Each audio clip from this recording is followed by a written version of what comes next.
Pessoal, eu tô aqui hoje com o pastor Adriano. A gente vai conversar um pouquinho sobre a importância do culto domiciliar. A gente já tem uma entrevista com o pastor no ano passado a respeito disso aqui dentro da Educalar, mas esse ano a gente vai falar um pouquinho mais sobre isso, a importância do marido estar assumindo essa posição, colocando em prática dia após dia, dentro da educação domiciliar, também a rotina de educar os seus filhos com relação ao culto domiciliar. Então, pastor, se o senhor puder explanar um pouquinho mais para nós, principalmente para o homem, né, o papel dentro do lar nesse quesito, e que a gente se sinta encorajado a começar isso, porque é algo extremamente importante. Agradeço, Emerson, e é uma oportunidade boa para que nós possamos assim entender o nosso papel como homens dentro dessa estrutura pactual, dentro da estrutura educação domiciliar, que tem tudo a ver com educação pactual.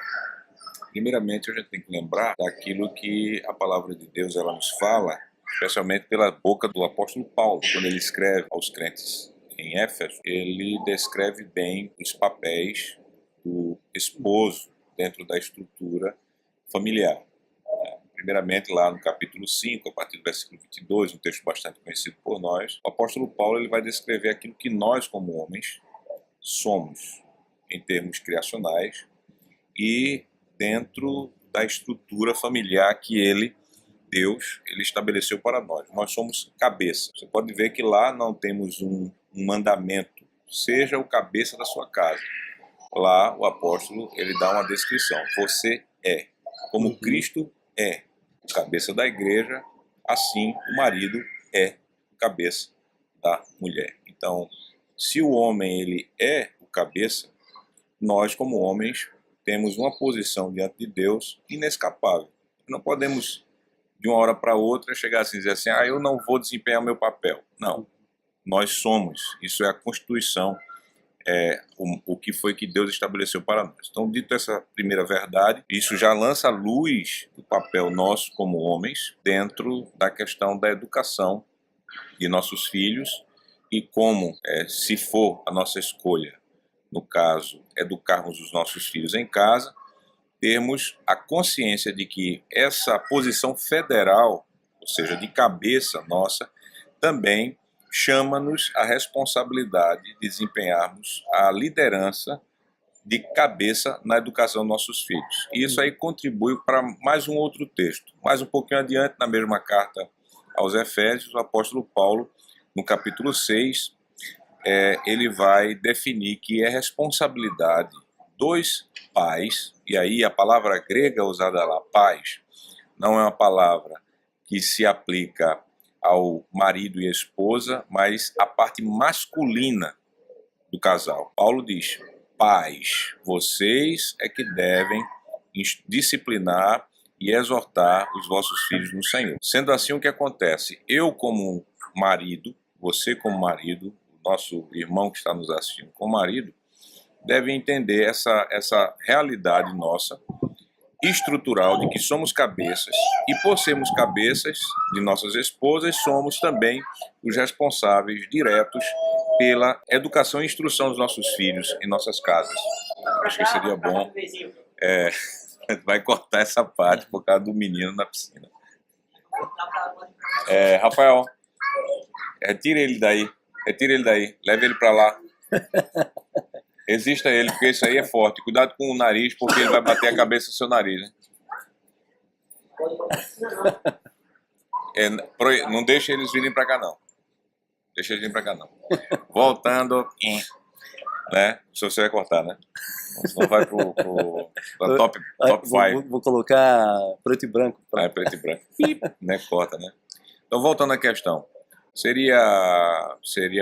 É algo bem próprio, é algo que não pode ser tirado de nós, homens. Nós não podemos nos esquivar, nós não podemos nos livrar dessa nossa responsabilidade. Eu, você, todos nós que somos homens, somos responsáveis para a instrução domiciliar ou a instrução, se no caso nosso de homeschooling, né? Homeschooling, nós vamos optar por homeschooling. Então, o marido é aquele a quem o apóstolo Paulo ele direciona a responsabilidade de ter a liderança a responsabilidade de cabeça da instrução de nossos filhos. Então ele assume o papel tanto de direcionar o lar no quesito talvez rotina dentro da educação domiciliar, quanto ao ato de ter que fazer o culto domiciliar diariamente. Tá? O fato dele ser cabeça na estrutura da família traz como consequência a responsabilidade dele na instrução. E aí, como nós estamos tratando também sobre a questão do culto familiar, a liderança espiritual do pai, como cabeça, consequentemente também fará que ele, por sua vez, tenha por responsabilidade o dever de dirigir as devocionais dentro de sua casa. Porque hoje em dia os maridos, eles se omitem, seja por covardia, seja por ignorância, seja por pecado, que covardia pode ser pecado também, ignorância, existe sim na Bíblia, pecados de ignorância, porque pelo fato dele ser cabeça e ter que dirigir a sua família em tudo, ele negligenciando, seja por ignorância ou qualquer outra coisa, o seu dever de ser o sacerdote nesse sentido da sua casa, ele está pecando contra o Senhor e contra os seus familiares. O homem, ele é o líder, ele é o cabeça, ele é aquele que deve chamar a sua família para uma vida espiritual. Você tem uma ideia, a nossa exortação, a exortação que vem a nós como maridos, é o quê? É santificar as nossas esposas, assim como Cristo santificou a sua igreja. Né? Sendo assim, o que acontece? Se eu, como homem, não estou exercendo o meu papel como marido, levando a minha família, isso inclui esposa e filhos, obviamente, para viver uma vida devocional ao Senhor, eu estou pecando contra o Senhor. Eu estou falhando com esse meu dever pactual nas questões devocionais. Muito bom, pastor. E uma dúvida prática, assim, por exemplo, a gente tem falado muito sobre procrastinação. Quando o homem ele sabe que ele tem que fazer, ele sabe que ele tem que assumir a posição dele no lar, e ele não faz. O que o senhor, como um pastor que tem aconselhado famílias há anos, pode falar de forma prática assim para o homem? Cara, olha o que tu tem que fazer e faça. Né? Para ele parar de procrastinar, para ele parar de enrolar, para ele realmente assumir o papel dele e fazer o que precisa ser feito. O que acontece é o seguinte, isso tem a ver com, muito boa pergunta, que tem a ver com a prática da disciplina cristã dentro de uma igreja. Nós sabemos que a igreja de Cristo tem 3 marcas. Começando pela primeira, a pura pregação do Evangelho, a segunda, a pura administração dos sacramentos, e a terceira é o exercício da disciplina bíblica. Esse exercício da disciplina bíblica tem a ver com instrução e com, de fato, a repreensão daqueles que querem viver em pecado. Né? Instrução toda a igreja e repreensão para aqueles que querem viver em pecado. Cabe, sim, aos presbíteros da igreja, caso uma igreja que sustenta um sistema bíblico de governo, ela terá o ministério da palavra, ela terá o ministério da supervisão e ela terá o ministério da caridade. O ministério da palavra, exercido pelos ministros da palavra, aqueles que são nominados como pastores, né? O ministério da supervisão, aqueles que são denominados presbíteros da igreja. Numa igreja que queira exercer esses ofícios de acordo com a palavra de Deus, essas igrejas irão visitar os membros. Isso é uma visita normal, pode ocorrer uma vez por ano. Normalmente deve ocorrer uma vez por ano. Ou estimulada por parte da necessidade da família. Por exemplo, as esposas, um dos itens que mais preocupam as esposas é a negligência, né, dos maridos, o colocar para depois, da parte dos maridos, as responsabilidades que eles têm que fazer agora. Sim. Tá certo? Em 16 anos servindo como oficial dentro da igreja, nas visitas pastorais, uma das primeiras coisas que as mulheres reclamam é isso: meu marido não é líder na minha casa. Se eu tenho que fazer a devoção, se tem que haver devocional na minha casa, quem puxa sou eu. O que acontece? Cientes dessa informação, os presbíteros e pastor, no caso, se for o caso, tem que exortar o irmão, como qualquer outro pecado. Porque às vezes as pessoas pensam que pecado é o quê? É roubar, matar, somente.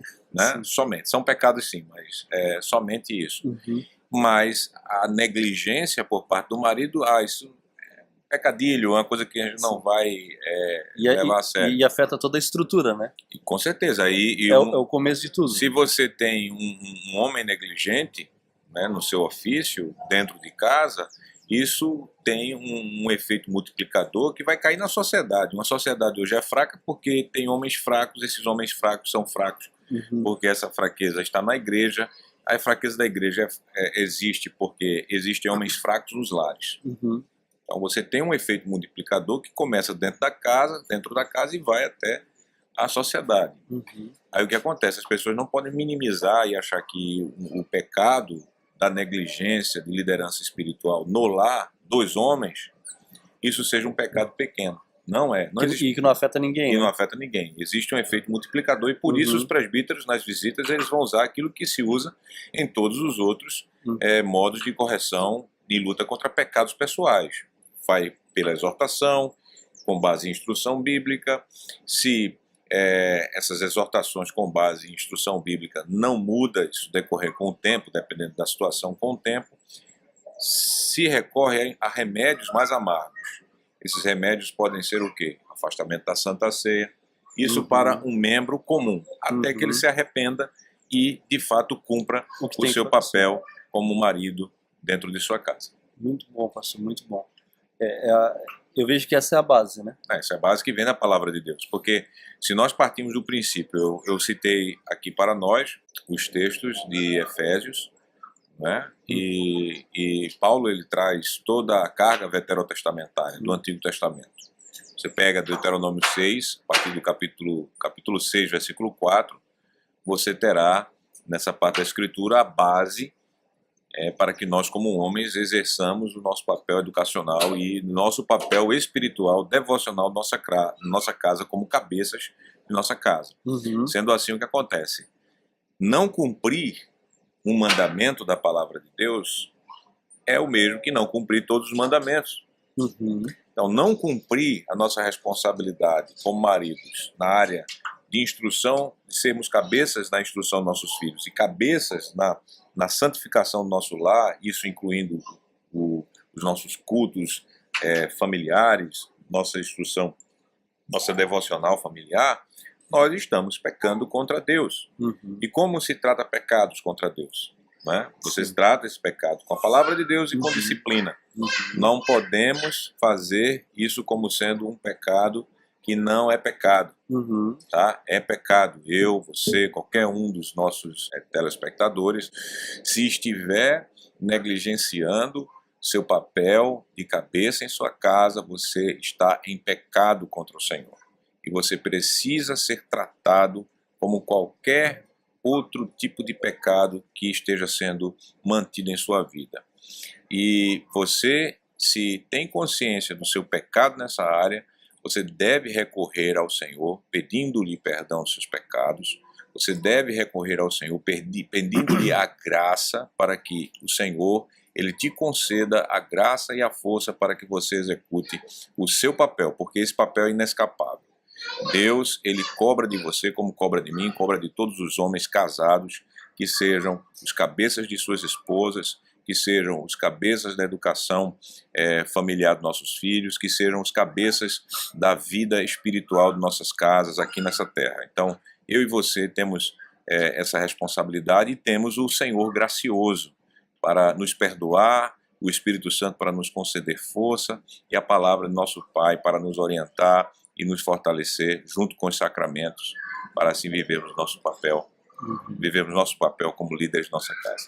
Então, pastor, eu queria agradecer, muito bom mesmo, né? A gente fortalecer o que, teoricamente, nós homens já sabemos que a gente precisa fazer. E eu queria encorajá-los que a gente possa realmente se esforçar para fazer isso, né? Para colocar em prática. E eu gostaria que vocês ouvissem, né? Com cuidado, né? E com atenção, e se sintam encorajados com as palavras do pastor Adriano, para que a gente possa, né? Eu acredito realmente que se a gente consegue aplicar isso, a gente vai ter uma família mais estruturada, a gente vai ter filhos mais estruturados, a gente vai ter um casamento mais estruturado, né? Então, pastor, obrigado. Nada, Emerson. E, pessoal, é isso aí. Um abraço. Até a vista.